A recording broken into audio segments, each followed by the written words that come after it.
구토하며 쓰러지는 선수들 몇몇은 몸을 전혀 가누지 못해 부축을 받으며 결승선을 통과해야만 했습니다. 미국 야후 스포츠의 칼럼니스트 댄 웨투젤이 지난 26일 도쿄 오다이바 해상공원에서 열린 도쿄올림픽 남자 트라이애슬론 종목을 두고 전쟁터 같았다. 일본 올림픽 조직위가 날씨에 대해 거짓말을 했고 선수들이 그 대가를 치렀다. 비판했습니다. 일본은 도쿄올림픽 조직위에 온화하고 맑은 날이 이어져 선수들이 최고의 기량을 펼칠 수 있다라고 보고했고, 일본의 이런 거짓말 때문에 해외 선수들이 단체로 쓰러지고 구토에 이어 이상 증세까지 보였음에도 야후 스포츠 칼럼니스트 웨이트를 어떤 일본인도 이 문제에 대해 사과하지 않았다. 선수들은 올림픽에서 경쟁하기 위해 평생 훈련했고 최적의 경기력을 위한 상황을 기대했다. 일본을 늘 경기하기에 좋지 않은 날씨라는 점을 알았을 것이다. 그들은 거짓말인 것을 알았다. 밝혔습니다. 얼마 전 일본 도쿄의 유메노시마 공원 양궁장에서 열린 여자 양궁 랭킹 라운드 경기 중 러시아 선수 스베틀라나 곤봉과 62발을 다 쏜 뒤 점수를 확인하다가 갑자기 의식을 잃고 실신한 데 이어 후쿠시마산 식자재를 사용한 식사를 한 뒤 단체로 응급실에 실려간 선수들까지 나오면서 일본은 그야말로 초비상 사태에 빠져버렸습니다. 일본은 올림픽 기간 동안 올림픽 관계자들이 마치 거품 속에 머무는 것처럼 현지인들과 접촉을 완전히 차단해 코로나의 확산을 막겠다고 대대적으로 발표하며 이를 버블 방역이라고 열심히 홍보하고 있는데요. 미국의 워싱턴 포스트는 국제올림픽위원회 위원장 입에서 나오는 침방울이 도쿄올림픽의 유일한 버블이다라며 일본의 버블 방역을 비꼬아 비판하면서 선수들에게 안전하다고 거짓말을 하고 있다. 대책 없는 거칠애일 뿐이다. 보도했습니다. 영국 언론도 마찬가지입니다. 영국의 가디언은 IOC가 세계 스포츠의 순서커스를 하고 있다는 걸 보여주고 있다. 슈퍼 전파 자격인 올림픽에서 빈 좌석은 뜻밖의 다행이다. 전했고 텔레그래프는 아예 대놓고 도쿄올림픽을 실패작이라고 보도해 일본에 충격을 주었습니다. 텔레그래프는 이 시국에 올림픽을 연 것은 계약을 살려보려는 IOC와 국가의 자존심을 지키려는 일본 정부의 세법 때문이라며 열지 말아야 할 올림픽을 열었다고 강력히 비난했습니다.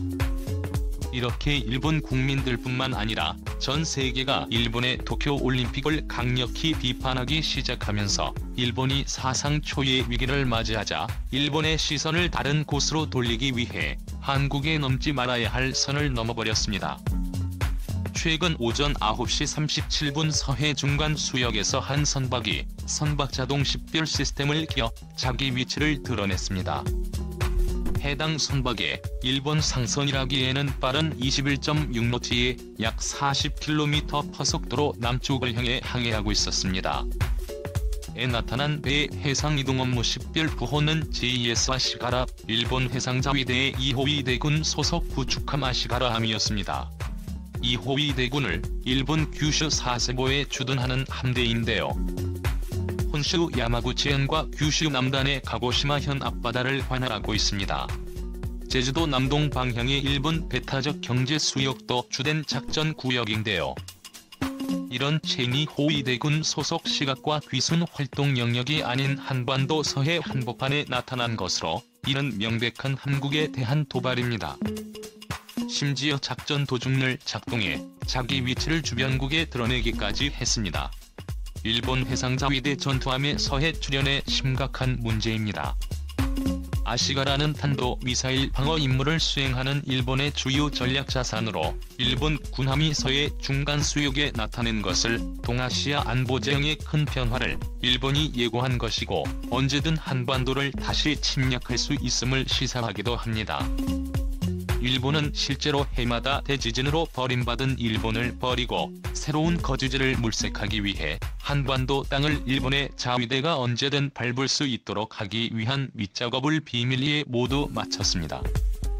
일본의 자위대가 유사시에 언제든 한반도에 상륙할 수 있도록 평화헌법으로 불리는 헌법 구조의 개정을 위한 사전 작업을 마쳤습니다. 일본이 2차 세계대전에서 참패한 뒤 전쟁을 시작할 수 없는 국가가 되었는데 전쟁 불가 내용을 뒤집어 풀어 자위대가 한반도를 시작으로 전 세계에서 공격적인 자세를 취하겠다는 것입니다. 그런데 일본은 이제 큰일 났습니다.